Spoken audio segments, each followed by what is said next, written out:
Hello, good morning students. आज कल मैंने आपको दोनों कॉटन की करवा दी थी। अब आज मैं आपको दोनों ग्राउंड नोट की, क्योंकि मैंने आपको बताया था कि मैं पेयर में करवाऊंगी। हालांकि बुक में आपके आगे पीछे है, उससे आपको डिफरेंस भी पता लग जाएगा, उसका कंपैरिजन भी हो जाएगा, दोनों काम हो जाएंगे। तो आज स्टार्ट कर रहे हैं मूंगफली का पर्णभिचित्ती रोग, leaf spot of tikka disease of groundnut. तो ये जो है, अगर आपने कभी पत्ती वगैरह देखी हो तो उसमें गोल गोल से घेरे दिखाई देते हैं, तो उसे अपन क्या बोलते हैं, लीफ स्पॉट। तो वो जो लीफ स्पॉट है वो डिजीज़ है। और ये जो है इसके कारण जो है फोटोसिंथेसिस है या प्रकाश संश्लेषण है वो बहुत कम होता है, और जो लीफ है उस लीफ के ऊपर छोटे छोटे से धब्बे दिखाई देते हैं, ठीक है ना। और यहाँ पर अगर इस तरह की डिजीज़ है तो आपको पता ही है कि जो प्रोडक्शन है वो प्रोडक्शन सबसे ज़्यादा आपको दिखाई देगा। तो सबसे पहले जो लीफ है उस लीफ पे अगर राउंड या सर्कल दिखाई दे रहे हैं तो वो क्या कहलाता है, पर्णचित्ती रोग या leaf spot of tikka disease, ठीक है। अब यहाँ पर देखो, सबसे इम्पॉर्टेंट चीज़ क्या है कि ये जो डिजीज़ है ये डिजीज़ दो में डिवाइड है। दो मीन्स एक अगेती और एक पछेती। अकेती मतलब अर्ली और पछेती मतलब बाद की। लेकिन ये आपको ध्यान रखना है कि जैसे अपन कोई भी डिजीज़ है उस डिजीज़ को रिमूव करने के लिए उसकी अगेती या पछेती वैरायटी, अर्ली या लेट वैरायटी को यूज़ करते हैं। लेकिन इस जो मूंगफली है इस डिजीज़ में दोनों ही, चाहे अर्ली हो चाहे लेट हो, दोनों में ही ये डिजीज़ पाई जाती है। और दोनों के पैथोजन है वो डिफरेंट है, ये ध्यान रखना। आपके बुक में डायग्राम दिया हुआ है, तो यहाँ पे देखो ये जो टेबल है उस टेबल के अकॉर्डिंग जो अगेती वाली है, अर्ली टिक्का डिजीज़ है, उस टिक्का डिजीज़ में का जो पैथोजन है वो कौन सा है, सार्कोस्पोरा रेडिकोला। और जबकि लेट वाला है उसका सार्कोस्पोरेडियम पर्सोनेटम। तो ये दोनों, सबसे पहली बात तो एक डिफरेंस हो गया कि दोनों का पैथोजन है, वो पैथोजन मैं आपको डायग्राम भेज रही हूँ, दोनों का पैथोजन है वो कैसा है, डिफरेंट। उसके बाद में अगर अपन कैरेक्टर देखते हैं तो कैरेक्टर में क्या है कि अगर अर्ली वाली है तो उसमें जो है 3 या 4 वीक में ही जो है कैरेक्टर दिखने लगते हैं, इसलिए अपन इसको क्या बोल रहे हैं, अर्ली। और उसमें 6 से 8 वीक बाद जो है इसके सिम्टम्स दिखाई देते हैं। फिर उसके बाद में अगर अपन अर्ली में ले रहे हैं तो अर्ली में जो है आपको इर्रेगुलर स्पॉट मिलेंगे, यानी कहीं पे भी लीफ पे मिल जाएंगे।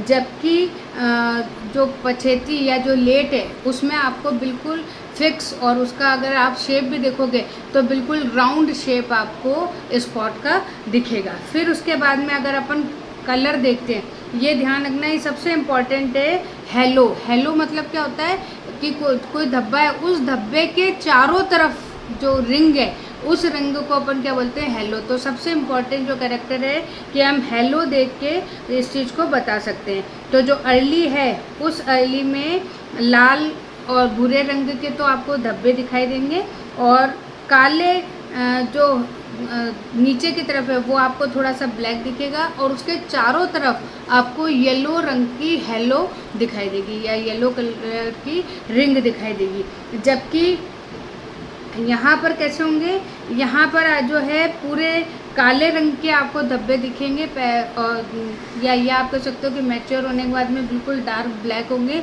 और उनके चारों तरफ जो है पीला येलो कलर का जो है घेरा या हेलो दिखाई देगा। तो इस तरीके से जो है ये दोनों में डिफरेंसेस है। फिर उसके बाद में अगर आप नंबर देखते हो तो यहाँ पे आपको जो अगेती है उसमें स्पॉट भी कम मिलेंगे, प्लस उनका साइज़ बड़ा होगा। नेचुरली एक ही साइज़ बड़ा होगा तो नंबर कम होगा, जबकि वहाँ पर क्या होगा कि धब्बे आपको छोटे मिलेंगे और नंबर आपको ज़्यादा मिलेगा।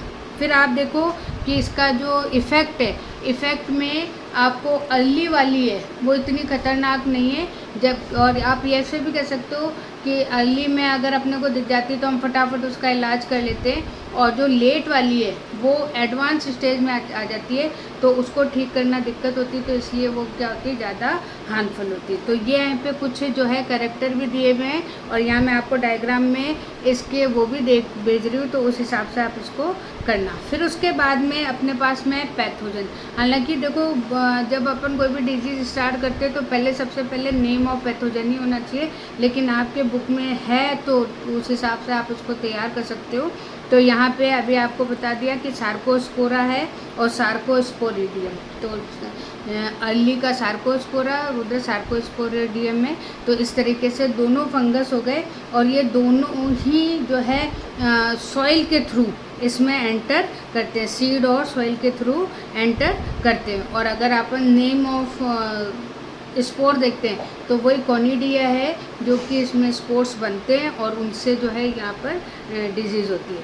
फिर उसके बाद में मैनेजमेंट आ गया। तो मैनेजमेंट में कल्चरल मैनेजमेंट, तो कहीं पे भी कभी भी है तो सबसे पहले तो इन्फेक्टेड प्लांट्स है उसको डिस्ट्रॉय करना, किसी में भी आप इजीली लिख सकते हो।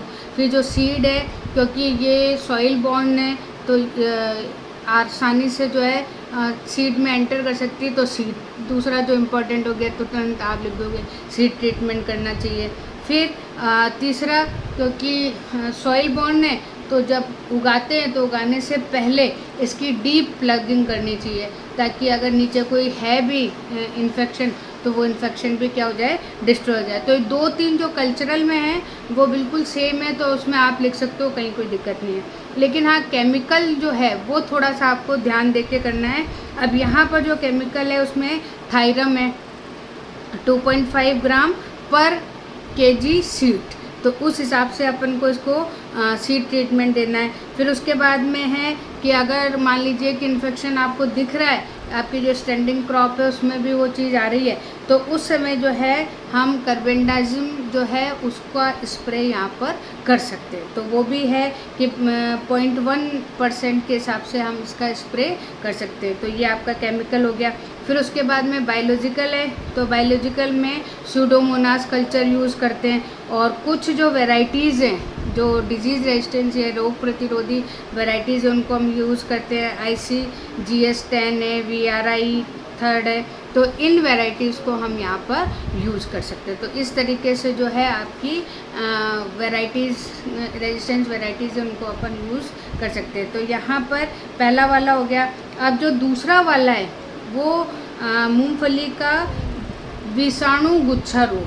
ये विषाणु गुच्छा नाम में आ गया कि ये जो है वायरस से या विषाणु से डिजीज़ हो रही है, और यहाँ पर जो है ये जो है अपने राजस्थान में जो है बहुत ज़्यादा मिलती है। अगर आप देखोगे तो जो मूंगफली उसकी लीव्स बिल्कुल सिकुड़ी हुई हो जाएंगी। कभी कभी अगर आप मूंगफली भी लेते हो तो बहुत छोटे दाने वाली होती है। तो ये जो है वायरल डिजीज़ है जिसमें कि गुच्छे बन जाते हैं, यानी कि बंचेस बन जाते हैं, और इस वजह से ना तो लीफ डेवलप हो पाती है और ना ही मूंगफली डेवलप हो पाती है।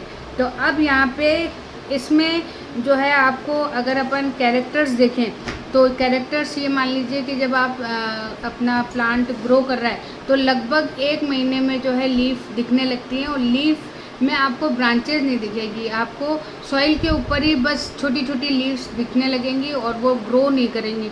तो वहीं पे जो है सॉइल के ऊपर गुच्छे दिखने लगते हैं। उसके बाद में जो है इनमें भी जो है पत्तियां जो है के कुछ फ्लावर्स बनता भी है, तो बहुत छोटा बनेगा, उसकी जो इन्फ्लोरेसेंस है या पुष्पक्रम है वो आपको बहुत छोटा दिखेगा। और फिर उसके बाद में जो उसमें सीड भी डेवलप होगा या फ्रूट भी डेवलप होगा वो भी कैसा होगा, बहुत छोटे साइज का। तो इस तरीके से इसके कुछ सिम्टम्स है वो हैं। और उसके बाद में जो इम्पॉर्टेंट है वो इसका पैथोजन।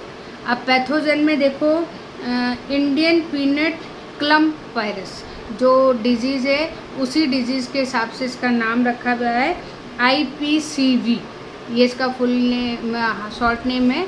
और सबसे इम्पॉर्टेंट चीज़ है कि ये SSRN है। SS मतलब होता है सिंगल स्ट्रैंड, यानी कि इसमें जो आरएनए है उस आरएनए में केवल एक ही स्ट्रैंड, हालांकि आरएनए में एक ही होती है, पर कुछ आरएनए ऐसे होते हैं जिसमें डबल, तो अगर डीएस लिखा हुआ हो तो डबल स्ट्रैंड है, और अगर एसएस लिखा हुआ है तो वो है सिंगल स्ट्रैंड। उसके बाद में जो और एक इम्पॉर्टेंट चीज़ है कि इसके लिए या इसके इन्फेक्शन के लिए एक वेक्टर या वाहक की आवश्यकता होती है, और वो वेक्टर या वाहक क्या है, पॉलीमिक्सा ग्रेमिनेस, और ये एक क्या है, फंगस है। तो अब आप देखो फंगस और वायरस दोनों मिलके जो है इस डिजीज़ को करते हैं। तो यहाँ पर ये ज़्यादा इम्पॉर्टेंट है, क्योंकि इसमें जो वायरस है वो वायरस किसके थ्रू मूव कर रहा है, वो फंगस के थ्रू मूव कर रहा है। उसके बाद में मैनेजमेंट है। फिर मैनेजमेंट में वापस वही चीज़ें आ गई कि जो प्लांट है वो हेल्दी होना चाहिए, सीड ट्रीटमेंट करना चाहिए, डीप प्लगिंग करनी चाहिए, ठीक है ना, और जो इन्फेक्टेड प्लांट्स हैं उन प्लांट्स को उखाड़ देना चाहिए। फिर यहाँ पर जो इम्पॉर्टेंट चीज़ है कि कुछ जब अपन खेत में करते हैं तो उस समय जो है हमने एक बार प्लांट को बो दिया, बोने के बाद में हम उसको जो है खेत में ही पलट देते हैं। खेत में पलटने का मतलब है कि जो नाइट्रोजन है वो नाइट्रोजन, आपको पता है कि लेग्यूमिनस प्लांट चाहे पी हो चाहे मूंगफली हो, इनकी जो रूट्स हैं उन रूट्स में राइजोबियम बैक्टीरिया होता है, और वो बैक्टीरिया नाइट्रोजन फिक्सेशन करता है। तो यहाँ पर हम क्या करते हैं कि अगर मान लीजिए कि कोई प्लांट है, वो प्लांट इन्फेक्टेड हो गया, तो इन्फेक्टेड होने के बाद में हम क्या करते हैं, उस प्लांट को उसी खेत में डाल देते हैं ताकि नाइट्रोजन की वैल्यू वहाँ पर बढ़ सके। तो ये यहाँ पे ज़्यादा इम्पॉर्टेंट है। फिर उसके बाद में फसल चक्र मतलब क्रॉप रोटेशन, यानी हर बार हमें जो है फील्ड में क्रॉप्स को बदल बदल के लगाना चाहिए। इससे क्या होता है, इससे न्यूट्रिशन की वैल्यू बनी रहती है कि किसी प्लांट को कोई न्यूट्रिशन चाहिए, किसी को कुछ चाहिए। तो अगर हम लगातार एक ही क्रॉप को करेंगे तो उस फील्ड की न्यूट्रिशन वैल्यू क्या हो जाएगी, कम हो जाएगी। और हर प्लांट अगर न्यूट्रिशन लेता है तो उसके बदले में कुछ देता भी है, तो उससे क्या है कि पूरा का पूरा बैलेंस बना रहता है, ठीक है ना। तो यहाँ पर ये हो गया आपका ये एग्रीकल्चर वाला। अब हमारे पास में है रासायनिक प्रबंधन। तो जितनी हमारी फंगल डिजीज़ हैं या वायरस डिजीज़ हैं, अब यहाँ पे हम वायरस को तो मार नहीं सकते, हम किसको मारेंगे, हम मारेंगे फंगस को।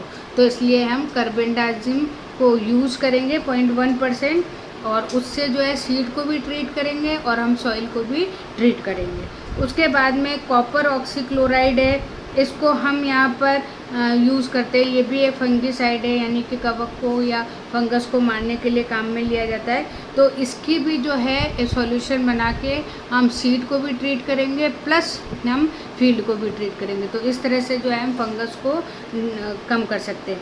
फिर उसके बाद में डिजीज़ रेजिस्टेंस है। तो यहाँ पर डिजीज़ रेजिस्टेंस में आप केवल कॉमन ही ले सकते हो। तो जो अपन ने पहले वाली उसमें ली थी कि ICGS10 है, VRI है, तो ये कुछ हमारी रेजिस्टेंस वैरायटीज़ हैं। अगर आपके बुक में नहीं भी दी हुई हैं तब भी आप जो पहले जो रेजिस्टेंस वैरायटीज़ दी हुई हैं उनको आप इजीली वहाँ पर ले सकते हो। तो ये कुछ वैरायटीज़ हैं जिनसे आप इसको कर सकते हो। तो यहाँ पे मैं डायग्राम इसीलिए साथ में देती जा रही हूँ ताकि आप इसको, इसके कैरेक्टर्स को, इसके पैथोजन को, इनको सबको डिटेल में करें। अब अपने पास में 3 और बचे हैं, तो ये चैप्टर कल तो नहीं, लेकिन हाँ हो सकता है कि परसों तक ये ख़त्म हो जाए। तो उस तरीके से आप इसको करते जाओ, और मेरे को जो होमवर्क है भाई इसके नोट्स बना के दो, और जिनसे नोट्स तैयार नहीं हो रहे हैं वो मुझे बताओ, ताकि जो बच्चे तैयार कर रहे हैं उनके नोट्स भेज के मैं उनके नोट्स कंप्लीट करवाऊं, क्योंकि अपने पास बहुत सारा सिलेबस हो चुका है। ठीक है ना। Okay, thank you.